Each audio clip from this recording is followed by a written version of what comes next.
എത്രയും പ്രിയപ്പെട്ട കുട്ടി, നീ എനിക്ക് വളരെ പ്രിയപ്പെട്ട കുട്ടിയാണ്.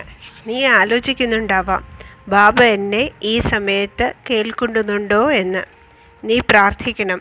നിന്റെ വർത്തമാനങ്ങൾ എൻ്റെ അടുത്ത് തീർച്ചയായും എത്തും.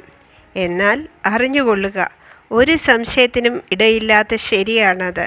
എനിക്ക് വളരെയധികം അറിവുണ്ട് നിന്റെ ജീവിതത്തിലെ തീരെ ചെറിയ കാര്യങ്ങളെക്കുറിച്ച് പോലും.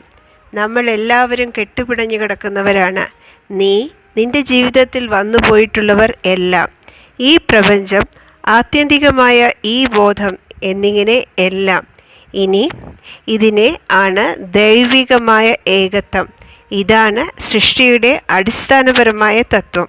ഇത് നീ അറിഞ്ഞാൽ നീ കൂടുതൽ സ്നേഹവും അനുകമ്പയും ഉള്ളവനായി തീരും. ഇന്ന് നമുക്ക് ലളിതമായ ചോറും പരിപ്പും കഴിക്കാം. സന്തോഷമായിരിക്കൂ എന്ന് നിന്റെ ബാബ.